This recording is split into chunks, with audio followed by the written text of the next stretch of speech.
5వ వచనాన్ని అందరం కలిసి చదువుతాం. ఈ సువార్త కూడికలో దయచేసి మీరు ఎక్కడున్నా సరే ఇంతవరకు సాక్ష్యాన్ని విన్నారు. ప్రియమైన గ్రామస్తులారా, ఒకసారి ఈ మాటలు మీరందరూ ఆలకించాలని నా ఆశ. 5వ వచనం, ఆయన తల్లి పరిచారకులను చూసి ఆయన మీతో చెప్పున్నది చేయుడనెను. భూమి మీద దేవుని మాట వినడం ఎంతో ఆనందం. ఈ భూమి దేవుని మాట వలన కలిగింది. ఇప్పుడు నీ కనబడుచున్న ఈ అందమైన ప్రపంచం అంతా కూడా కేవలం మాటతో కలుగచేసినాడు. అయితే విషాదం ఏంటంటే, మాట చేత కలగబడిన ఈ సృష్టి అంతా దేవుని మాట వింటుంది. దేవుని చేతులతో స్వయాన తన రూపంలో చేసిన ఈ మనిషి దేవుని మాట వినలేకపోతున్నాడు. అందుకే దేవుని మాట ఎందుకు వినాలి, వినడం ద్వారా వచ్చే 5 ఆశీర్వాదాలు చెప్పేసి ముగిస్తాను. 95వ కీర్తన 7వ వచనం, త్వరగా జస్ట్ 15 to 20 minutes నేను ముగిస్తాను, వినండి. కీర్తన గ్రంథము 95వ అధ్యాయం 7వ వచనాన్ని చదవండి. రండి సాగిలపొడుదము, మనల్ని సృజించిన యెహోవా సన్నిధిని మోకరించుదుము. ఈ మాట అండి, నేడు మీరు ఆయన మాట అంగీకరించిన ఎడల ఎంత మేలు. ఎంత మేలు అంటే ఆ ఎంత మేలేంటో ఒక 5 మేలు చూద్దాం.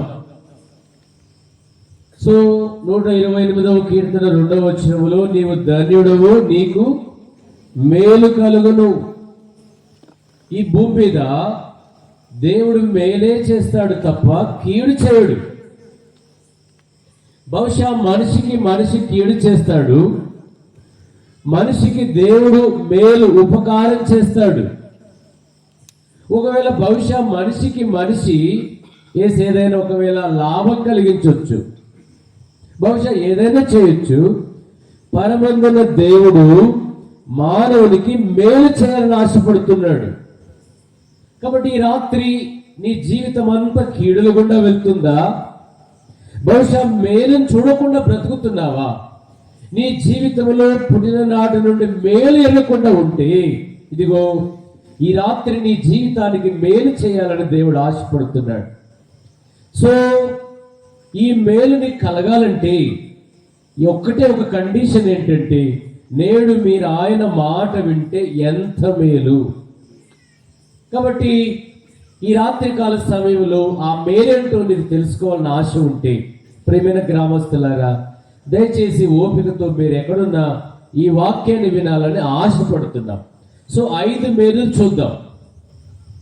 ఒక వ్యక్తి దేవుని మాట అంగీకరిస్తే ఆ వ్యక్తి జీవితంలో కలిగే 5 మేలుల్లో ఒక మేలు 119వ కీర్తన 72వ వచనం, త్వరగా చదవండి. కీర్తనలు 119 72వ వచనం.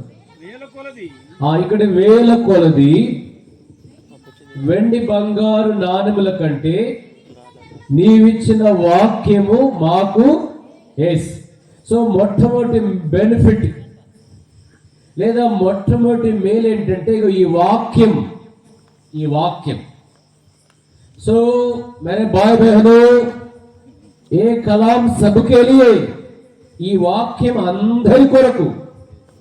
ఈ వాక్యంలో ఏముందంటే వెండి బంగారాలు ఉన్నాయి. అందుకే మనం పాడతాం కదా, బైబిలులో ఈ బైబిలులో విలువైన ముత్యాలు గలవు, ప్రతిదినము ముత్యాలు చూడు, నీవు కూడా ముత్యంగా మారుతావు. సో ఈ మానవాళికి దేవుడిచ్చిన అద్భుతమైన ఆనందకరమైన పుస్తకం ఏమిటంటే ఈ బైబిల్. ఇది మన మాతృభాషలో దొరకడం ఒక అదృష్టం.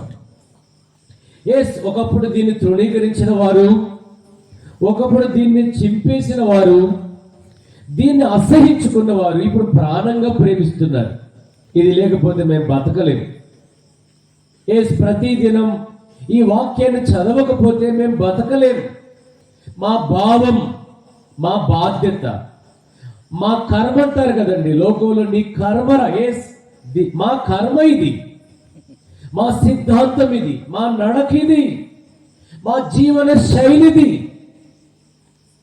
ప్రియమిత్రమా, ఇంతకాలం ఒకవేళ నీ జీవితంలో బైబిల్ తృణీకరించవచ్చు, ఒకవేళ దీని గురించి చెబితే అసహించుకోవచ్చు, దీన్ని కాల్చివేయచ్చు. అయితే ఎంతో మంది బ్రతుకులు మార్చింది, ఎంతో మంది జీవితాలు మార్చగలిగింది.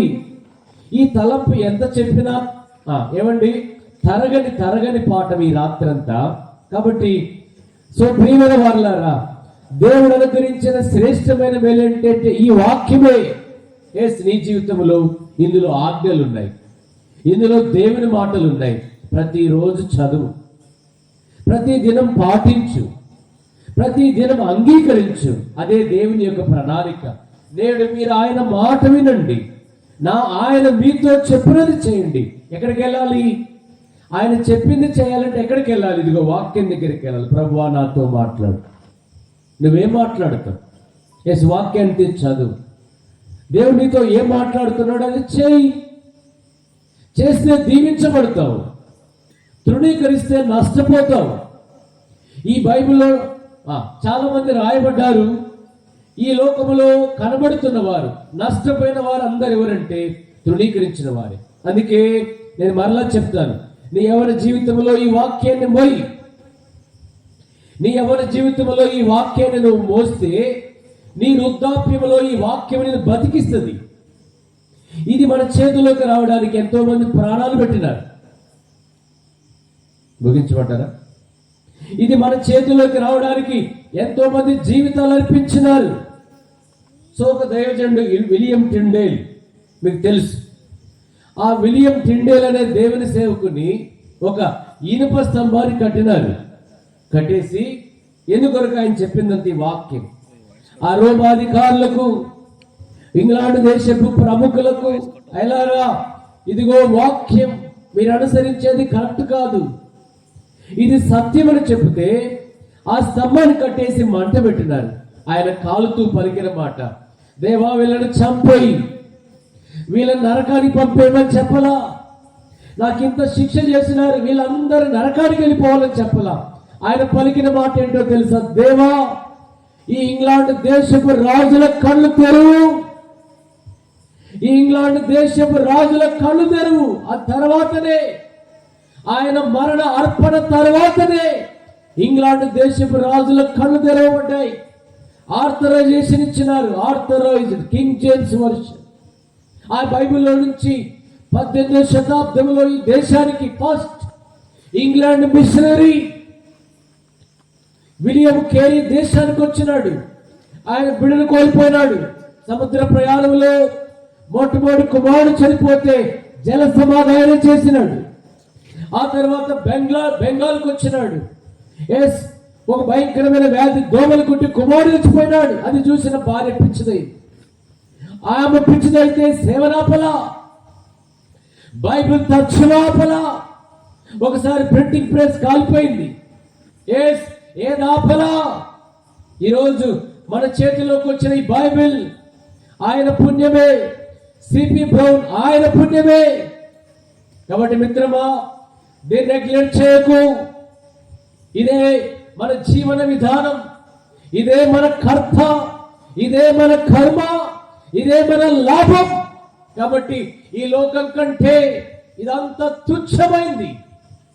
This is all temporary world. ఇదంతా 4 రోజుల ముచ్చట. ఈ వాక్యాన్ని ప్రేమించు. కాబట్టి ఇంక నేను ఎక్కువ చెప్పదలుచుకోలేదు, సమయం లేని కారణాలను బట్టి. ఈ లోకములో మన జీవితానికి దేవుని మాట వింటే మనకు కలిగే మేలులో మొట్టమొదటి మేలు ఈ వాక్యమే. ఆ తర్వాత రెండవ తలంపు చూద్దాం. ప్రియమైన వారులారా రండి. విలాప వాక్యములు. మనకు తెలిసిన మాట, కాడి మోయడం మేలు. 3వ అధ్యాయం 27వ వచనం చదవండి. నీ జీవితంలో కాడి మోయడం, యవ్వన కాలమున కాడి మోయడం నరునికి మేలు. ఏంటి కాడి అంటే ఏంటి? కమాండ్. కాడి అంటే అర్థం ఏంటంటే దేవుని మాట. కాడంటే ఇంకేదో అనుకోకండి, చాలా ఉన్నాయి దీంట్లో తలంపు. ఒక మాట ఏంటంటే దేవుని ఆజ్ఞ, లేదంటే దేవుడు చెప్పింది చేయడం. ఇదే కాడి. కాడి దగ్గరికి వచ్చేసరికి ఎద్దులు, మీకు వ్యవసాయం చేసిన అనుభవం ఉంది కాబట్టి చెప్తున్నాను. ఒలపడు కట్టేదాన్ని ఒలపడ కడతారు, దాపడు కట్టేదాన్ని దాపడు కడతారు. ఈ యజమానుడు ఇట్లా ఒక్కసారి ఆ కాడిని, ఆ వెన్నును ఏదైతే ఆ ముందు మధ్యలో ఉంటుందో దానిని లేపగానే ఎద్దులో చేంజ్ చేస్తాయండి, తల పెట్టేస్తాయి. ఎద్దులో చేంజ్ చేస్తాయంటే తల పెట్టేస్తాయి, ఇట్లా ఎమ్మటే తల పెట్టేస్తాయి. అంటే అర్థం ఏంటి? దాని అర్థం ఏంటి? మేము లోబడుతున్నాం, నువ్వు చెప్పిన దానికి అంగీకరిస్తున్నాం. దేవుని మాట వినక ఎంతకాలమైంది? పదే పదే పదే దేవునితో మాట్లాడుతుంటే, దేవుని ఆజ్ఞలకు లోబడక, దేవుని స్వరాన్ని వినక ఎంతకాలమైంది? ఈరోజు మాట్లాడుతున్నాడు. కాడిని ధిక్కరించి, సంఘాన్ని ధిక్కరించి, వాక్యాన్ని ధిక్కరించి, దేవుని సేవకుని మాటను పెడచెవులు పెట్టి ఎంత దూరం వెళ్తావు? ఎక్కడికి వెళ్తావు? ఎక్కడికి వెళ్తావు చెప్పు. East, west, north, south, wear ever you go, ఎక్కడికైనా పో, అక్కడ ఈ వాక్యం ఉంది. అక్కడ దేవుని సేవకుడు ఉన్నాడు. విచిత్రం ఏంటో తెలుసా? ధనవంతుడు అడుగుతాడు. ధనవంతుడు ఒక మాట అంటాడు, ప్రభువా నాకు 5 సహోదరులు ఉన్నారు, వారి స్థలానికి రాకుండా అయ్యా ఒక సేవకుని పంపాయంటే అక్కడ ఎవరున్నారు? ఆల్రెడీ సేవకులు ఉన్నారు. అర్థమైందా? లూకాసు వార్తలో యేసు ప్రభువారు చెప్పిన కథ యేసు ప్రభువారు సంబంధించింది కాదది. ఎప్పుడు సంబంధించింది అది? ఎవరున్నారంటే అక్కడ మోసే, ఎవరున్నారండి? మోసే ప్రవక్తలు ఉన్నారు. అంటే 5000 సంవత్సరాల క్రితమే భూమి మీద ప్రవక్తలుంటే ఇప్పుడు ఈ సంవత్సరం ఈ కాలంలో ప్రవక్తలు లేరా? ఊరికి 10 మంది ఉన్నారు, గల్లీకి 20 మంది ఉన్నారు. మరి వాళ్ళు చెప్పేది ఏంటి? సిద్ధాంతం వేరు కావచ్చు, సారీ ట్యూస్డే, సిద్ధాంతం వేరు కావచ్చు, చెప్పేది వాక్యమే. మరి వారు చెప్పింది ఎందుకు వెళ్ళలేకపోతున్నావు? వారి మాటకి ఎందుకు వెళ్ళలేకపోతున్నావు? వారు ఏమైనా స్వలాభిపేక్ష కొరకు చెప్తున్నారా? నువ్వు బాగుపడాలనే కదా. కాడి కింద ఉండే దీవించబడతావు, కాడిని విడిచిపెడితే పాడవుతావు. ఒక్కసారి గుమ్మం దాటి చూడు, ఒక్కసారి సన్నిధి దాటి చూడు, ఒక్కసారి నీ కుటుంబాన్ని దాటి చూడు. అర్థమైందా? ఆకలి చెప్తుంది జీవిత విలువలు, పేదరికం చెప్తుంది బ్రతుకు యొక్క పోరాటం. రైల్వే స్టేషన్లో ఉంటే అర్థమవుతుంది జీవితం ఏంటో, బస్ స్టాండ్ లో నిద్రపోతే అర్థమవుతుంది జీవితం విలువలేంటో. అప్పటిదాకా తండ్రి గుర్తుకు రాడు, సంఘం గుర్తుకు రాదు, ప్రేమ గుర్తుకు రాదు, భార్య యొక్క త్యాగం గుర్తుకు రాదు. సో కాడి తప్పించుకొని తిరుగుతున్నావు. దేవుని మాటను తప్పించుకొని ఎంత దూరం పోతావు? ఎంతకాలం వెళ్తావు? ఎన్ని రోజులు తప్పించుకొని తిరుగుతావు? కాబట్టి కాడి కిందికి రా ఓ యవ్వన జనమా, ఓ దేవుని సంగమా, కాడి కిందికి రా. కాడి విలువనిస్తుంది, కాడి బ్రతుకుకు బాధ్యత నేర్పిస్తుంది. అందుకే గమ్యం తిప్పి ఏమనాలి? గమ్యం తప్పి తిరుగుతున్నాయంట కొన్ని చుక్కలు. యూదా అంటాడు, గమ్యాన్ని తప్పి తిరుగుతున్నాయి, దారిని తప్పి తిరుగుతున్నాయి, తిరిగి ఏమైనాయి? రాలిపోయినాయి. ఎంతమంది జీవితాలు రాలిపోలా? ఎంతమంది బ్రతుకులు అర్థార్థనంగా రాలిపోలా? ఎంతమంది జీవితాలు ఈ రోజుల్లో, ఎంతమంది జీవితాలు మధ్యలో రాలిపోలే? కాడి కిందికి రా. తండ్రి అనేది కాడి, సంఘం అనేది కాడి, ఆదివారం 10 గంటలకు అనేది కాడి, ఆరాధన అనేది కాడి, బలపరచడం అనేది కాడి, మందిరంలో ఎంతసేపు అయితే అంతసేపు బాస పెట్టలేసి కూర్చోవడం కాడి. ఆ కాడి ఒక్కసారి తప్పినావా జీవితానికి అర్థం లేదు. కాబట్టి రెండవ మాట, ఒకటి వాక్యం దొరకడం, ఈ వాక్యం పొందడం మనకు మేలు. రెండవది కాడి మోయడం మేలు. అండ్ తర్వాత మూడో చూడండి, దేవుని వాక్యములో ప్రియమైన దేవుని సంగమ, కీర్తన గ్రంథం 31వ అధ్యాయం 19వ వచనం. కీర్తనలు 34:10 త్వరగా చదవాలి. కీర్తనలు 31:19. కీర్తనలు 31:19. నీ యందు భయభక్తులు గల వారి నిమిత్తము నీవు దాచి ఉంచిన నీ యందు భయభక్తులు గల వారి నిమిత్తము నీవు దాచి ఉంచిన మేలు ఎంతో గొప్పది. 34:10.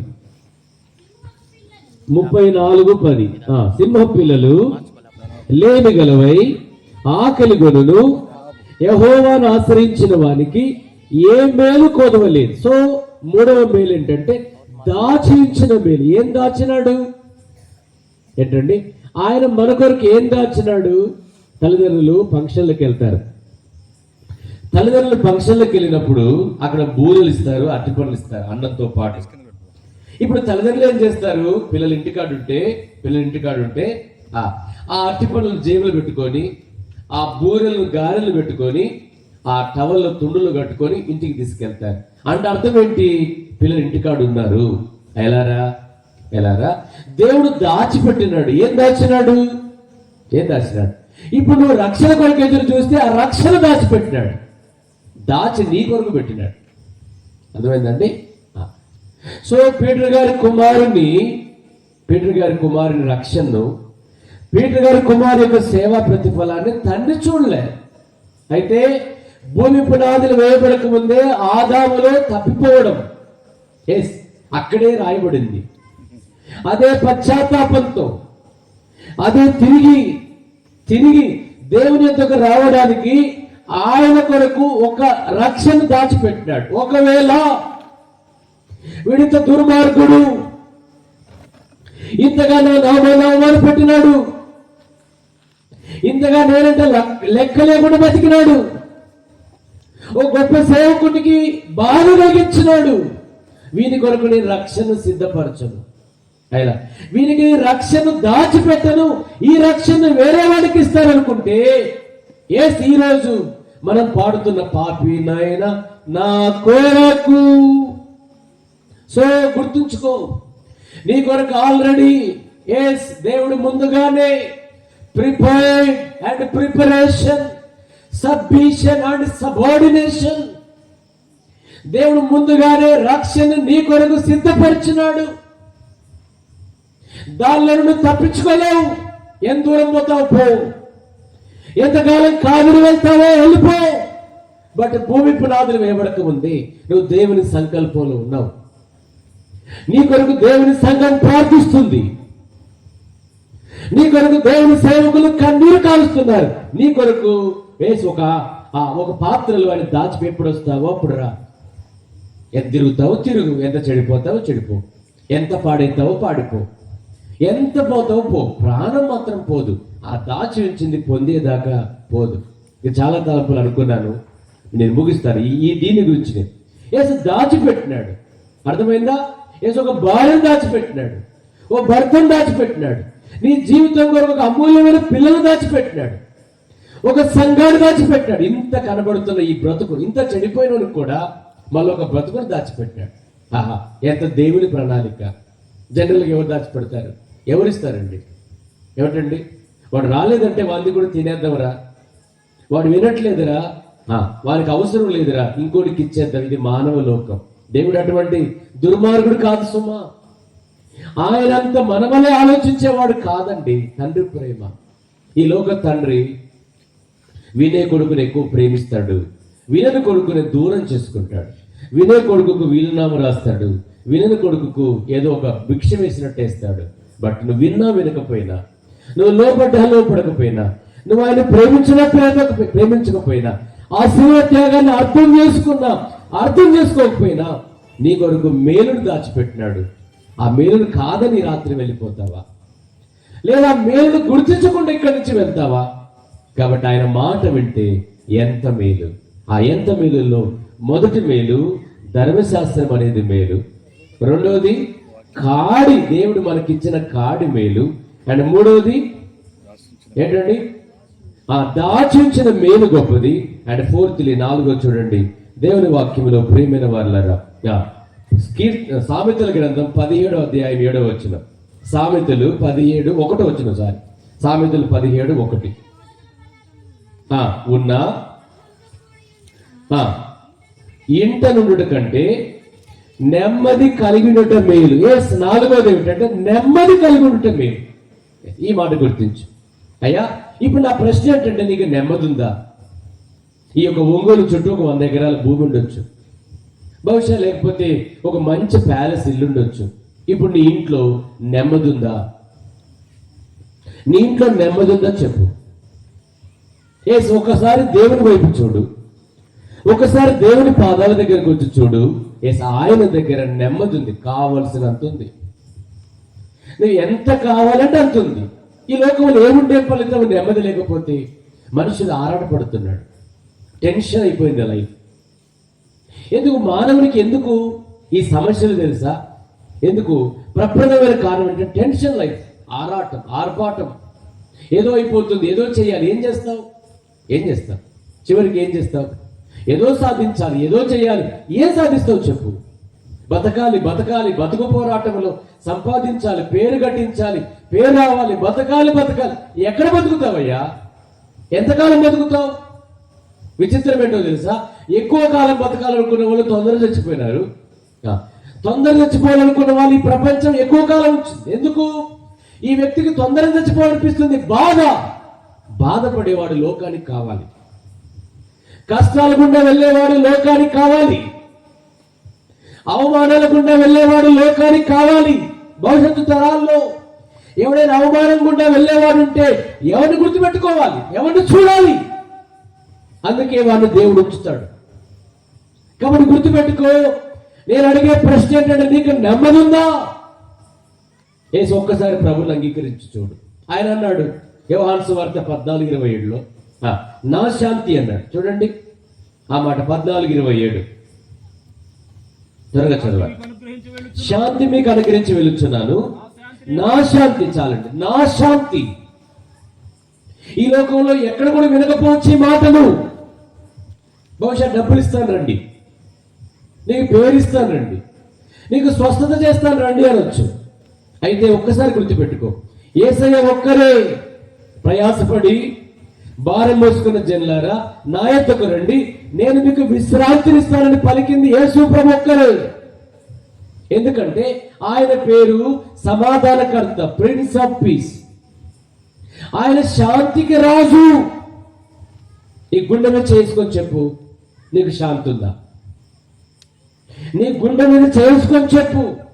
నువ్వు పటేలువైనా, పక్కీరువైనా, నువ్వు అమీరువైనా, భికారువైనా, ఈ ఊరుకు నువ్వు పెద్దవాడివైనా, నీ గుండె మీద చేసుకొని చెప్పు, నీకు నెమ్మది ఉందా?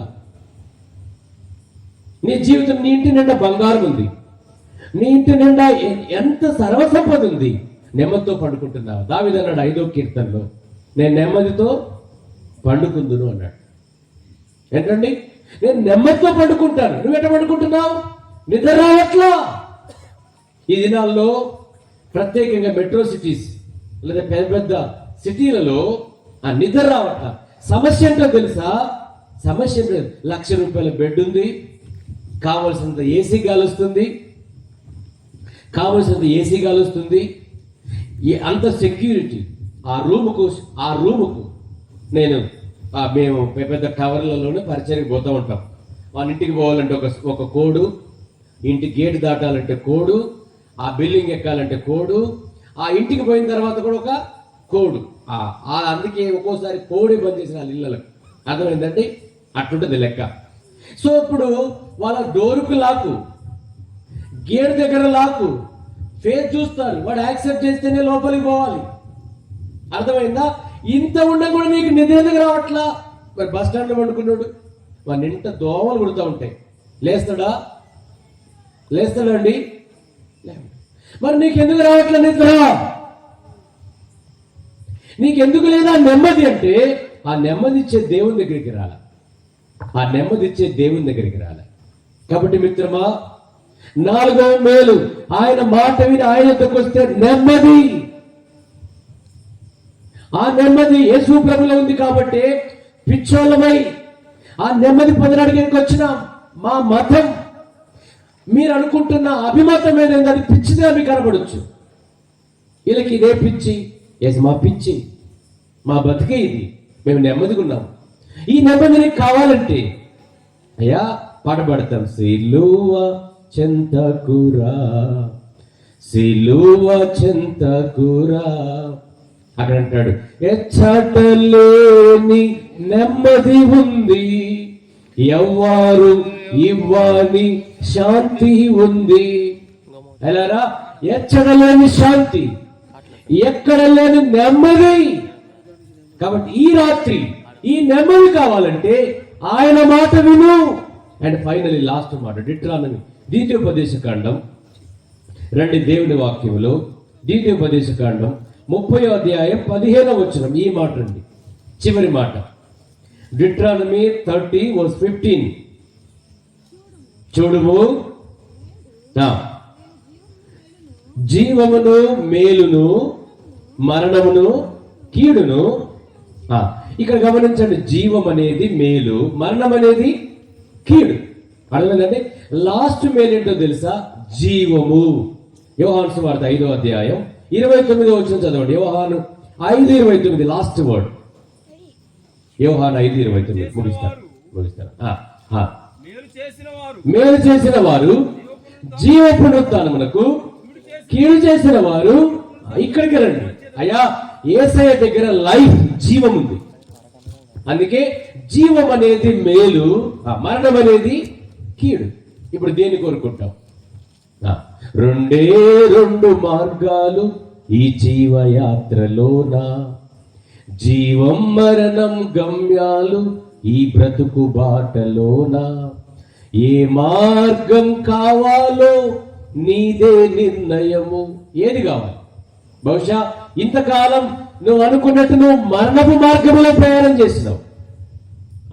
ఆయన మాట విని వస్తే జీవం మేలుంది.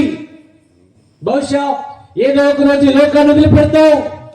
ఇది సత్యం అనుకుంటున్నారు మనుషులు. మా డబ్బు చేత మేము సాధిస్తాం, లేకపోతే డాక్టర్ని కొంటాం, రిమ్స్కి వెళ్తాం, కిమ్స్కి వెళ్తాం, నిమ్స్కి వెళ్తాం, టిమ్స్కి వెళ్తాం. ఎక్కడికి వెళ్ళినా బైబిల్ చెప్తుంది, నీ జీవం ఆవిరి లాంటిది, ఇలా వచ్చి అలా వెళ్ళే గాలి లాంటిది. జిందగీ పూరా హవాయే భాయ్. నువ్వు అనుకుంటున్నావు గాలి, ఇదేదో అనుకొని భ్రమశపడుతున్నావు. బతకాలి ఈ భూమి మీద. మొట్టమొదటి కాలం ఆదాము కాలంలో మనిషి వయసు 1000 years. జస్ట్ 2 minutes ముగిస్తాను. మానవుని వయసు 1000 ఏళ్ళు. ఒక ఆయన 969 సంవత్సరాలు బతికినాడు. నోవాహు కాలం వచ్చేసరికి మనిషి వయసు 120 ఏళ్ళు. 120 ఏళ్ళు. మోసే కాలం వచ్చేసరికి కీర్తన గ్రంథం 90వ అధ్యాయంలో మోసే కాలం వచ్చేసరికి మానవుని వయసు 70 లేదా 80 ఏళ్ళు. అంటే 1000 నుంచి ఇక్కడికి వచ్చింది. ఇప్పుడైతే 80 కాదు, 60 కాదు, వారంటీలెస్, గ్యారంటీలెస్ వరల్డ్. ఈ చేతులతో 29 రాష్ట్రాలు సమాజ్ చేసిన ఇక్కడ చేయలేదని లేదు, అస్సాంలో కూడా చేసిన. ఒక్కరోజే 7 మంది పొద్దున్నే మాట్లాడుకున్నాం. ఒక టాటా సుమోలో మందిరానికి రాకుండా యవనస్తులు అందరూ ఎక్స్కర్షన్ పోయినారు. పోతూ పోతూ చెరువులో పెట్టేసినారు. అందరు దేవుని బిడ్డలే. 7 సమాజ్ చేశారు.